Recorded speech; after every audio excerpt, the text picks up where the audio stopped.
Tudo bem? Aqui é o Dr. Leopoldo Magacho. A gente vai gravar o podcast SBG. Hoje a gente tem a honra e o prazer de receber o Dr. Thiago Prata, que é professor da Escola Paulista de Medicina, do Departamento de Oftalmologia. Thiago, eu vou começar bem direto, que acho que é um tema que interessa a todos nós. O que mudou na sua vida com esse advento do novo laser, do laser de micropulso e com a mudança da maneira que a gente fazia a ciclofoto de modo contínuo? Leopoldo, tudo bem? Então, em primeiro lugar, agradecer à Sociedade Brasileira de Glaucoma pelo convite, parabenizar vocês pelo formato do podcast. Acho que vocês deram um upgrade enorme no que a gente começou a fazer, muito bacana o lugar aqui. Lavoisier, né? Lavoisier. Essa é a ideia, né? A ideia é só progredindo, mas assim, e eu, super feliz de poder de alguma forma continuar ajudando essa parte da comissão científica na sociedade. Em relação a essa tua primeira pergunta, eu acho que do que eu faço no consultório, de novo, pensando no perfil cirúrgico, tá? Esquece o Thiago pesquisador, clínico. Pensando em cirurgia, se pegar uma agenda cirúrgica minha de 10 anos atrás e comparar com uma de hoje, o que você vai ver de mais diferente que eu tenho oferecido para os pacientes e o que eu tenho usado no manejo do glaucoma, ciclofotocoagulação. Isso não é esse ano, eu estou falando de uns 5, 6 anos para trás, pelo menos. Tá? Inicialmente, realmente naqueles casos mais refratários, né? Casos que a gente fazia segundo tubo, a gente foi parando de fazer. Depois alguns casos que a gente faria tubo, eu fui parando de fazer. E em alguns casos selecionados hoje, né, a gente pode discutir depois as indicações, em alguns casos selecionados hoje, eu, assim como muita gente no mundo todo, né, enfim, publicação nesse sentido, começando a indicar em alguns casos primários, na dependência do perfil, idade, tipo de glaucoma, eu tenho feito. Ou seja, você começou a fugir daqueles que às vezes a gente fala refratário, parece só glaucoma de end stage, né? E não é. O paciente às vezes que já fez, muito comum de chegar a 2, 3, 4 cirurgias, e às vezes a gente pensava, né? Será que a gente não poderia cortar esse caminho de uma maneira mais fácil? E como é que você faria hoje em dia? Chegou um paciente lá, primário, nunca foi operado, está com a pressão elevada, fora daquela pressão-alvo, onde você encaixa? Você pode ir separando aos poucos, mas onde você encaixaria o micropulso e o slow burn? A gente já vai falar logo de slow burn, a parte direta, né? Que acho que não faz todo sentido. Não precisamos voltar ao que fazia antigamente. A gente estava conversando aqui um pouquinho mais cedo, né? Antes da gente começar a gravação. Eu não acho que faz sentido mais discutir a aplicação do laser contínuo no protocolo convencional. Perfeito. Né? Assim, slow burning, primeira vez era um paper, eram 2, agora tem um monte, a gente já fez para mais de 100 casos, né? E não faz sentido. Né? Uma coisa que é tão eficaz quanto, e resumindo esse assunto, e com perfil de segurança aparentemente melhor, não tem por que você, né, insistir no protocolo antigo. Mas, Leopoldo, olha, eu vou te falar, em relação a qual dos dois fazer... E quando? Quando? Em relação a qual dos dois? Primeiro eu vou falar da ciclofoto em si, tá? Porque qual dos dois eu ainda realmente tenho um caso que eu tenho dúvida, sendo super honesto, tá? E aí talvez enveredo por um outro lado, financeiro do paciente, possibilidade de repetição, mas vamos pensar na ciclofoto em si, tá? Seja ela o micropulso, seja ela o laser contínuo no slow coagulation, no slow cook. Eu tenho feito para casos... Primeiro aquela parte de indicar assim, só para paciente olho cego doloroso. Acabou. Eu não vejo mais o laser como indicação de olho cego doloroso. Acho que foi a primeira mudança. A gente vem com esse ranço da residência, né? Em que a gente trabalhou só com contínuo, com uma sonda que era utilizada, acho que em qualquer serviço do Brasil, dezenas de vezes. Você não tem literatura sugerindo que entre a terceira e a quinta vez, talvez fosse o limite, né? Você já não entrega a mesma quantidade de energia. Com potenciômetro, né? Já mostra. Então assim... É claro, a gente queimava a conjuntiva, uma série de problemas, né? E não funcionava, né? Tinha até uma máxima assim, olha, tem que esperar 1 mês e meio para funcionar. Os nossos pacientes funcionam nos primeiros dias, né? Então, eu já não indico mais, eu não penso mais um procedimento para olho cego doloroso. E talvez muito da nossa impressão ruim é porque a gente só fazia em olho muito ruim, né? Você tem olho como esse que vai para fitise espontânea, né? Você não faz nada, o olho vai para fitise. E às vezes você associava isso ao procedimento, enfim. Que é uma coisa que eu falo muito, né, Thiago? O problema é a técnica ou é o olho? O mesmo problema, né, fugindo um pouquinho, do que tinha com a trabeculoplastia convencional nos Estados Unidos. Era um procedimento, durante um tempo, pré-TREC. E aí não funcionava. Né? Aí você começou a fazer a seletiva. Aí você começou a indicar mais cedo porque você entendeu que era mais segura. Aí começou a ter artigo comparando a seletiva com a convencional e a eficácia era igual. Então o problema não era a eficácia da convencional... Era o problema da eficácia da convencional, né? No olho muito ruim, era o timing, que é o que a gente tem visto hoje com a ciclofoto. Eu acho que o que acelerou muito e tem ajudado na indicação foi o período da pandemia. Não sei se você tem essa impressão também. A gente está falando de um procedimento com o que fez eu começar a indicar para olhos melhores. De repente estava no consultório, atendendo o paciente de hora em hora, super espaçado. A gente atende muito paciente de fora da nossa cidade, eu, você, também paciente de fora de São Paulo. Difícil segurar esse paciente aqui, eu tentando diminuir a quantidade de visitas. Acho que a gente, o mundo todo, buscou alguma coisa. Tem artigos só nesse sentido, né? Alguma coisa que o pós-operatório fosse mais tranquilo. E de repente você começou a fazer 1, 2, 20, 30 casos e viu que a pressão estava caindo e você não está tendo fetizes. E coincidentemente eram olhos melhores. Então hoje assim, continuo fazendo muita trabeculectomia, né? Paciente 48 de pressão, 20, 30, escavação total, chegou ali, vai ganhar a trabeculectomia dele. Mas eu faço muito menos tubo do que eu fazia, tá? Eu não estou dizendo que isso é o certo ou errado. É o que eu estou tentando juntar. Né? Mas, e também não é um perfil assim do tipo, da minha cabeça. Acho que tem bastante literatura nesse sentido, se você se debruçar nessas comparações entre tubo e ciclofoto. Os primeiros estudos com vantagem do tubo eram olhos muito ruins, quase todos neovasculares. Eu acho que a gente tem que dividir glaucoma isquêmico de não isquêmico, não sei a tua impressão. É mesmo. Mas aquele paciente chegou lá para você, um glaucoma inicial, medicação máxima, está começando a fazer aquele notching, está começando ali um degrau nasal fásico, na faixa ali, vamos botar 50, 50 e poucos anos, pressão 27, 28, nunca foi operado, conjuntiva íntegra, tudo normal. Você consideraria também esse paciente para um dos tipos de laser? E se sim, qual deles? Então, esse paciente, eu ainda não estou nessa fase, vamos dizer assim. Eu ainda, para a grande maioria desses casos, continuo fazendo trabeculectomia. Tá? Coincidência, ontem a gente estava discutindo um caso com eu, Augusto, a Carol e o Sérgio. Era um caso que vai precisar baixar a pressão antes de transplante. Um caso que anos atrás todo mundo falaria de tubo, eu conversaria tubo. Então todo mundo já aboliu o tubo nessa conversa. E aí eu fui para o micropulso nesse caso, eu dei a ideia da Carolina fazer micropulso. O Sérgio e o Augusto ficaram na TREC, mas ninguém disse que esse é o certo ou errado. Esse caso eu acho que é o caso que ainda gera dúvida. Porque você colocou uma situação onde a TREC é totalmente viável, certo? A trabeculectomia é totalmente viável nesse caso. Eu tinha muito aquela ideia assim do tipo, puxa, eu vou fazer uma ciclofoto, a gente sai com aquela ideia de fetizes, né? Ou inflamação prolongada ou hipotonia. Eu não sei a tua impressão, você pode complementar. Não é, quando você vai discutir hoje com os fellows, eles falam isso. Professor, e a hipotonia? E a fetizes? Eu não tenho, tá? Eu não tenho mesmo. Então, e se você for ver na literatura, tem artigo com 80 olhos nenhuma, 70 e tantos olhos nenhuma. Os que tiveram eram um neovascular muito end stage, ou foi alguma gracinha na hora de mudar a técnica. Vamos fazer um stop and go. Essas coisas que a gente não faz. Eu não tenho. Os casos raros que eu tive de complicação, que eu acho que é importante comentar, eu tive 2 úlceras neurotróficas. De qual das duas? Puxa, acho que foi uma com cada uma. Uma em cada uma. Uma eu tenho certeza que foi com micropulso, uma foi um paciente, foi uma repetição de Slowcook. Tá? Foi uma segunda aplicação de Slowcook. Em comum, os olhos super mexidos. É por isso que a história será que a técnica ou será que é o olho em si, né? A gente tem um artigo publicado no Journal of Glaucoma que a resposta de paciente primário foi melhor do que os pacientes que já tinham sido mexidos. E assim, eu tenho alguns pacientes exatamente como esse caso que a gente comentou. Se a gente for pensar, desde a aprovação da Anvisa do micropulsado, falando especificamente do micropulsado, o Slowcook eu venho abrindo minha cabeça para esses casos mais iniciais, mas vamos dizer assim, mas esses pacientes eu ainda considero, hoje eu já considero, nós já vai fazer 5 anos de follow-up, né, que o micropulso entrou dentro do Brasil, junho de 2017, se eu não estou me enganado. Então eram pacientes que a gente já vem, a impressão que dá, lógico, já tem alguns outros artigos publicados também, de maneiras diferentes, é que o que muda também, como tudo, é na técnica. A técnica de como as pessoas fazem e a técnica como elas seguem também o pós-operatório e o intraoperatório, que a gente sabe que laser, a tendência de ter um pouquinho mais de inflamação, né? E como o micropulso, na verdade, até pode reparar que a nômina inicial de ciclofotocoagulação ela sumiu. A gente propôs isso daí e aparentemente não se coloca mais, porque não tem nada provado que existe mesmo uma ciclofotocoagulação.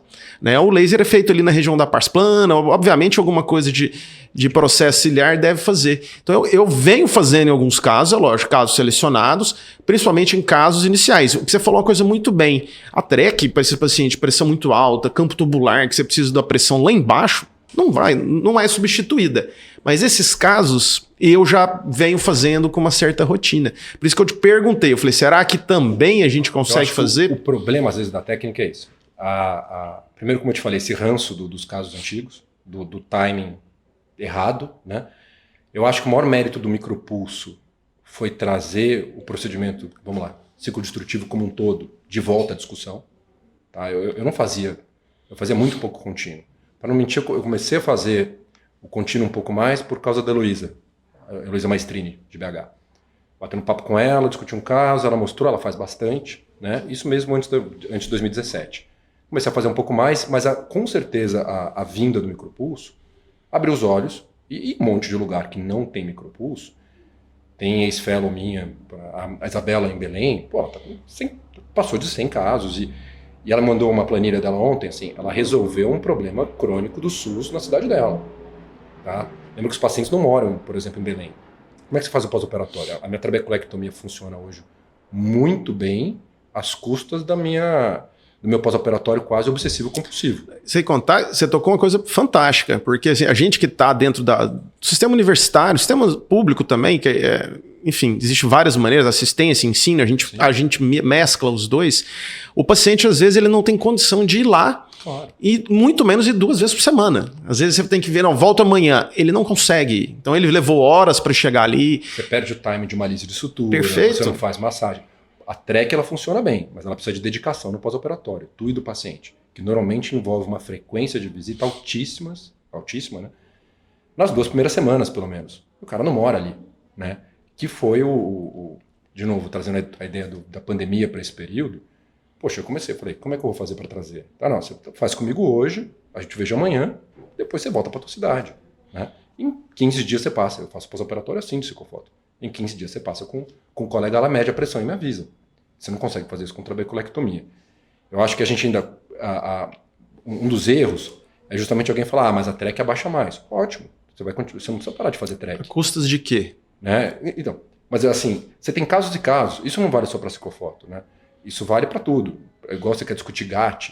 Pô, mas a TREC abaixa mais que o GAT. Acho que você já ouviu falar, eu tenho uma frase que a gente não pode ter técnica cirúrgica de estimação. Claro. O cirurgião tem que abrir o leque, olhar tudo e falar, esse paciente aqui eu vou fazer um melhor para ele, baseado em evidência, baseado em experiência, que é um saco de tudo que a gente coloca. Eu posso fazer isso, posso fazer aquele, né? E aí o que você falou muito bem, às vezes naquele momento, às vezes o mesmo paciente, momentos diferentes, a gente tem 2 técnicas para ele. E tem alguns casos que acabaram, né, Leopoldo? O paciente chegou lá, poxa, tá programando transplante, tem uma TREC falida. Pô, acabou, é ciclofoto. Assim, aí tem casos que virou rotina. Eu trabalho, não junto no mesmo consultório, mas eu faço glaucoma para 2 colegas da Escola Paulista de Sorocaba, que tem um volume de transplante de córnea altíssimo, de doenças de córnea grande. Então elas me ajudam na córnea, eu ajudo elas no glaucoma. E era um problema, né? Porque era um atrapalhando o outro, né? Então ela mandava o paciente descontrolado, mas com a córnea boa, eu colocava o tubo, né? Só não tem complicação em tubo quem não opera, né? A gente que opera bastante, participou de protocolo de tubo, de ter que colocar, um protocolo eu colocava, sei lá, 10, 12 no mês. Esses pacientes vão ficar com você para a vida inteira, né? Não é igual o fellow que, né, dá alta e depois acabou. É muito comum na minha mão, esses pacientes que principalmente têm doença de segmento anterior de base, tem ceratopatia, é muito comum complicação. Não estou falando só extrusão, estou falando de você desorganizar o segmento anterior. Ou seja, basta ver o paciente, né? Então, claro. Basta ver o paciente. Então, assim, esses olhos hoje, a ciclofoto para mim virou rotina nesses pacientes. Eu acho que os casos mais de dúvida são realmente pacientes com prognóstico muito bom, que ainda não tem o olho mexido e tem conjuntiva. E como é que você faz? Você falou uma coisa interessante. Como é que você faz essa diferenciação entre as 2 técnicas? Você tem alguma coisa na sua cabeça? Porque a gente não tem isso ainda bem embasado, vamos dizer assim, né? A gente sabe, experiência, a gente tem até um protocolo que foi submetido, que pressões muito mais altas de micropulso não funciona tão bem, o slow burn funciona, mas esse caso é muita coisa que acaba sendo feeling, tá faltando essa informação, né? Como é que você faz hoje, antes dessa informação chegar, na hora de dividir as técnicas? Tem o meu laser de micropulso, a gente comprou lá no comecinho, mais ou menos quando você comprou, tem uns 5 anos. E um dos meus sócios do laser, ele fala, olha, se eu soubesse como que o slow cooking funcionava, eu não tinha comprado o micropulso. Então, quando eu entro para fazer na sala, eu tenho os dois. Tem uma mesa, uma ponta da mesa está o micropulso, na outra mesa está o laser contínuo. Um laser, enfim, não tenho conflito de interesse nenhum, um laser da Opto contínuo. E, então, eu tenho a opção de fazer os dois, né? O que eu tenho feito? Pouquíssimo, como você colocou, de literatura, né? Sugerindo que nesses casos, com pressões mais altas, talvez o micropulso não entregue aquilo que o paciente precisa. Então, de novo, pegando um paciente com glaucoma mais grave, que 16, 18 não vai dar certo. Porque tem paciente que 16, 18 tá ok. Mas aquele paciente precisa de uma pressão um pouco mais baixa, está saindo ali de 40, eu faço contínuo a slow cooking, tá? Quem que eu faço também? Principalmente no começo, eu acho que a maior complicação que eu tinha com o micropulso era retratamento. Acho que eu e todo mundo que começou com o pé um pouco mais chegava a dar 40% no começo, né? Longe do que a gente acontece hoje. Que, ao meu ver, faz todo sentido do mundo. Né? Você não conhece a técnica tão bem, você precisa de prudência. Prudência é menos tempo, você vai ter mais retratamento. E à medida que você vai progredindo na exposição ao laser, na quantidade total de laser entregue, você começa a diminuir a incidência de retratamento, começa a aparecer um pouquinho de complicação, você volta e acha um tempo ótimo, que eu acho que é onde a gente demorou 5 anos, mas chegou. Né? Aquele paper de vocês de double session é justamente como eu faço. Eu divido ele em 4 sessões, mas enfim, se é um paciente meu que tem condição de retratar, não é um single shot, eu tendo a fazer micropulso. Os vários casos que eu tenho de paciente ali que tem o dinheiro para aquela cirurgia, né, que é muito comum no meu dia a dia, essa correlação de falta de grana e glaucoma grave. A gente tem que pensar em tudo, né? Cooking. A gente tem que pensar em tudo, não adianta... Então não é tanta eficácia. Não é Alice no País das Maravilhas, é real life, a gente tem que parar e fazer o melhor para aquele paciente. Eu acho que nesses caras de pressão muito alta, eu tenho menos retratamento no slow cooking. E como é que é a técnica de cada um sua? O que hoje você faz para começar, se precisar retratar? A gente tem as técnicas descritas, várias.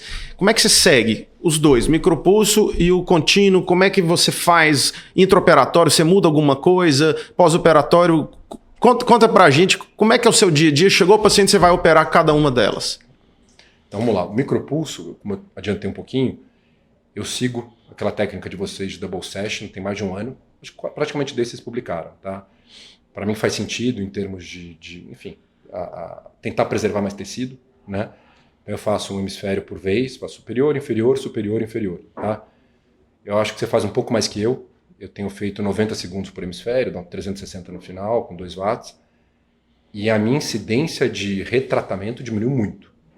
Eu acho que por 2 motivos, um pouquinho pela técnica e maior exposição que eu estou tendo, eu não fazia tanto tempo, lá no comecinho. Eu acho que eu estou escolhendo melhor os olhos também. Então, aqueles olhos em que eu tive mais... perfil de paciente que eu tive mais problema, quem jovem. Eu acho que no jovem com glaucoma refratário a gente ainda é muito limitado Eu falo isso para os fellows. Se alguém subir lá no palanque para dar aula e falar, olha, a melhor coisa que existe para o jovem com glaucoma refratário é isso. É porque ele não opera. Você sabe disso. Vou pegar aqui. Menina, 32 anos, glaucoma secundário alveite ou traumático, seja lá o que for, 48 de pressão. Você põe um tubo, não vai bem, você faz ciclofoto, a pressão volta a subir. Mas, em geral, em todos os outros casos, eu tenho tido pouco retratamento.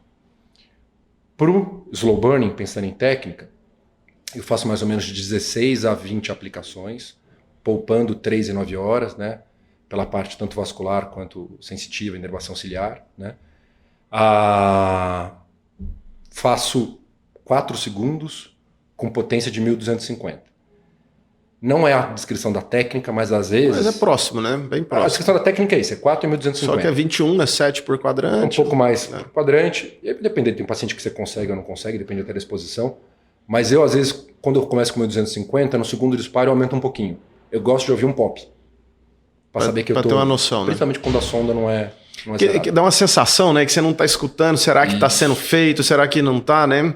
A gente leva um tempo para entender a cirurgia, não é assim que se faz, porque o pop a gente não quer pop, a gente quer... E esse um pop que eu busco para ter certeza que eu tô no volta. lugar, né? Eu faço transiluminação, quando eu falo no lugar eu digo que eu estou integrando a energia lá na ponta, principalmente quando a sonda não é nova, tá? Você tem feito transiluminação ou não? Muito pouco, muito pouco. Mas, outra pergunta, você precisou retratar, vamos supor, o paciente lá, hoje a gente tem a taxa de retratamento, o micropulso caiu muito, a descrição 15%, com essa técnica, provavelmente até menos, né? A gente tem menos, primário muito menos do que isso, próximo de 10%. Você aumenta a potência, muda o tempo, você muda a potência, às vezes o paciente está um pouquinho a pressão mais alta, alguma coisa assim. Você tem essa variação e no slow burn, você faz a mesma coisa ou você faz igual o Gasterland descreveu, aumentar um pouquinho o tempo de exposição? Vou te falar o que eu fazia e o que eu não faço mais. Os meus casos de retratamento não foram retratamentos assim, era um cara de 40 que virou um cara de 20 e eu quero baixar um pouquinho mais. Meus casos de tratamento eu perdi eficácia, assim, eu tive uma eficácia inicial e perdi praticamente 100% do resultado. Eu não sei se os seus foram assim também. Eu caía de 27 para 13 e voltava para 25, 27. Então é como se eu fosse começar do zero novamente. Por receio de causar algum dano, no segundo tratamento eu via com um pouco menos de potência e no slow burning, um pouco menos de tempo no micropulso, e no slow burning uma área menor. Tipo, vou poupar um quadrante. Que era como a gente fazia antigamente com ciclofoto. Naquela ideia. E aí eu vi que eu não estava lesando, mas também não estava resolvendo o problema. Então hoje eu trato exatamente igual. Então, mesma coisa. 27 caiu para 13, voltou para 27, eu faço o mesmo protocolo. Tá? E tive casos que foram bem, a grande maioria. Eu tive um outro caso que eu fui para um tubo. Eu acabo aumentando ou o tempo de exposição, ou às vezes eu faço um pouquinho mais de potência. Então, às vezes, por exemplo, nas primeiras da sessão duplicada, eu mantenho a potência de 2.000 watts, na segunda passada eu subo para 2.250, 2.500, e às vezes não mudo o tempo, ou eu aumento o tempo. O slow burn é mais ou menos como você, eu repito, mas eu confesso que a gente quase não faz, né, o slow burn de novo, né? Ele acaba subindo um pouquinho, a gente fica até um pouquinho receoso, mas é importante dizer que é possível e funciona bem, né? Vou te perguntar um negócio, já teve paciente teu que você fez um micropulso, e aí não é aquele que caiu e voltou a subir. Você tem dois tipos de falência. Aquela falência que nem abaixou. Que nunca abaixou, que é incomum, né? Porque às vezes até um pouquinho por ciclite, né? A pressão cai, né? Mas aquela que caiu, durou uns 2, 3 meses e voltou a subir. Você teve caso desse que você migrou do micropulso para o slow cooking? Tenho. Na minha cabeça aqui já vi dois casos. Dois casos. E foram bem? Foram muito bem os dois. Um é um pós-transplante de córnea. E um outro paciente chegou com pressão de quase 40 e pouco, 45 no começo. A gente tratou 30 e alguma coisa. Depois a gente descobriu que ele tinha um tumor acho que era de suprarrenal, que tinha níveis de corticoide absurdo dentro do olho. Então quase foi um cortisônico secundário. A gente foi descobrir anos depois. Uma coisa super interessante. Um dos olhos a pressão abaixou. E o outro, a pressão voltou, eu fiz o slow burn, ele está até hoje controlado com o slow burn. Inclusive, o lado do slow burn, a pressão é mais baixa do que o outro. Eu acho que nesses casos, eu tenho feito, também tem uma casuística pequena como a tua, mas eu acho que num paciente que não caiu nada com micropulso, eu acho que faz muito sentido você partir para o slow burning no retratamento. Aquele que não caiu nada, principalmente paciente mais novo. Aquele caso que eu te falei, pressão mais alta, paciente jovem. A gente fez uma pré-análise de uns dados dos pacientes do Canadani, isso logo lá no comecinho, 2019. E o principal fator naquele subgrupo de glaucoma associado à falência de tratamento foi idade. Então você tem um subgrupo ali de 50 anos para baixo, teria que fazer uma análise pelo tipo de glaucoma, mas nesse subgrupo, realmente, no consultório, são os meus casos que eu tenho mais retratamento. Paciente muito novo, eu não sei se a área não tratada ou a área pouco tratada meio que compensa onde você tratou, a pressão cai e volta a subir. A gente fala muito de laser, aquela história que a gente já conversou muito, a gente é amigo, enfim, a gente conversa nos bastidores. O laser faz, principalmente o slow burn que a gente faz, destrói a produção, ele faz muito sentido, né? Se a gente for pensar, o que acontece no glaucoma? Deixa de filtrar. O que a gente tem que fazer? Aumentar um outro lugar para filtrar? Criar um espaço para onde não existe ou diminuir a produção? Agora, esse balanço de produção que é o segredo que a gente está buscando, né? Que a gente está tentando. Para a gente terminar, que eu acho que é importante também, Thiago, o que você faz de pós-operatório, de intraoperatório em cada um dos lasers? Como é que é a sua sequência de medicamento para a gente passar para quem está ouvindo? Às vezes tem que fazer, a gente aprende com quem faz, né? Com quem já está ali na frente, ou pelo menos, o que eu falo, a gente aprende ou a gente escuta. Eu acho que tem uma frase muito interessante que a gente tem que ficar rouco de tanto ouvir, né? Então, quanto mais informação de alta qualidade, eu acho que é importante para todo mundo. Eu acho assim, eu no começo, eu comecei seguindo o protocolo mesmo. Eu gosto de estudo, eu ia lá vendo. Então você vê que os protocolos iniciais, pela essa inflamação, né? Que eu não acho tanta inflamação assim como descreve, mas enfim, a gente não vê isso. Mas era corticoide de 2 em 2 horas, paciente com boa acuidade visual, que você tem algum receio de edema macular, entrar com hormonal ali 3 vezes ao dia. Eu uso hoje menos corticoide do que eu usava. Tá? Então eu coloco ali um corticoide de 4 em 4 horas nos primeiros dias. Eu faço uma regressão rápida, tá? Porque às vezes me atrapalha um pouquinho identificar a resposta. Então tem aquele paciente, eu tive caso que a pressão não estava cedendo tanto que eu imaginei, acabou o corticóide e a pressão caiu. Né? Então te atrapalha um pouquinho na resposta. É difícil, né, a gente saber o que é inflamação, o que é corticóide. Então assim, eu não preciso de corticóide de 2 em 2 horas. Essa é a minha impressão. Tá? Tive raríssimos, assim, edema de mácula eu não tive, o que eu tive foi descolamento de coroide. E não foi por falta do corticoide tópico de 2 em 2 horas. Tive descolamento de coroide, você gera um processo inflamatório, tem quebra de barreira, todos resolveram sozinho. É diferente de um DC por hiperfiltração numa trabeculectomia, que não necessariamente é inflamação, você tem hiperfiltração, você vai ter que resolver às vezes a hiperfiltração e hidrar na coroide. É diferente dos que eu tive. Tá? Eu tenho uma impressão bem próxima a você. Eu faço, a gente foi... Porque o laser a gente ficava com medo de inflamação, né? O protocolo nosso para micropulsado, a gente, na verdade, a gente vai conversando com o anestesista, etc. Então eu geralmente opero de manhã, eu faço bloqueio com Chilo, peço para bloquear com Chilo 100, porque tentei fazer tópica, no final você está fazendo uma geral venosa, é muito doloroso. Para quê? Para eu tirar o curativo desse paciente logo no começo da tarde. Então eu faço uma subconjuntival de dexametasona, coloco num soro a dexametasona com tenoxicam, e eu tiro o curativo para ele usar de hora em hora a prednisolona, enfim, a dexametasona, aquilo da sua preferência. No dia seguinte, eu não vejo câmara anterior, zero, nem flare, tem na maioria dos pacientes. E eu começo a regredir a cada 5 dias, 3 em 3, 6 em 6, e às vezes no final eu entro com não esteroidal também, às vezes flarezinho, né? É exatamente como você. Eu praticamente não me lembro de um paciente, eu tenho um volume de algumas centenas de casos, com edema de mácula. A gente não tem edema de mácula. Eu só deixo no hormonal um paciente em que o edema de mácula poderia comprometer a função visual.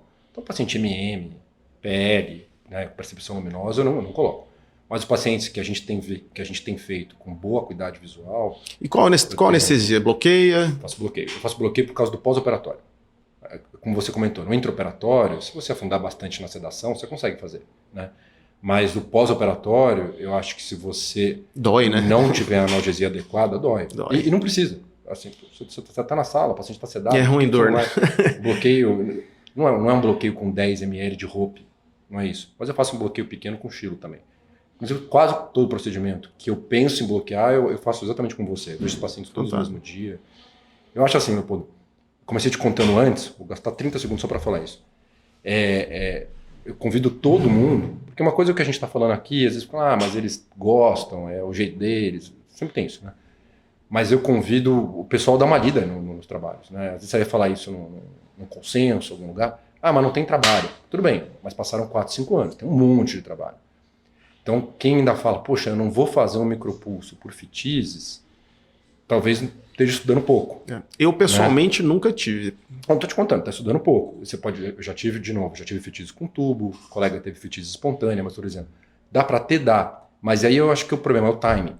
Eu acho que se você estudar e começar a fazer seus casos, você vai trazer a ciclofoto, o micropulso, enfim, um pouco mais cedo na tua ordem, na tua escala terapêutica. E com certeza antes do tubo, na grande maioria dos glaucomas, pelo menos uns não isquêmicos.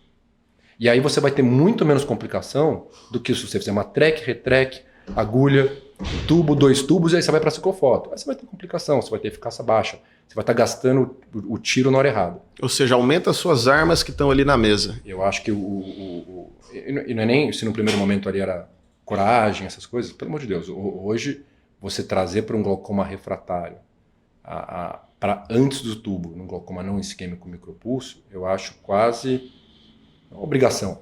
Mas eu acho que você deixar de oferecer isso para o paciente, você tá indo aquém do que você poderia no teu arsenal terapêutico. Não, excelente, Thiago. A gente acho que ficar conversando aqui, a gente não encerra esse assunto. A gente tem sessão. Tem muita coisa, né? Queria te agradecer mais uma vez, participar aqui com a gente. Para quem não sabe, O Thiago, o podcast começou com o Thiago. O Thiago, ano passado, ele era o diretor. Nossa, a gente estava invertido as posições. Bem rústico, né? Bem rústico. A gente estava invertido as posições, ele era o diretor, eu fazia parte da comissão.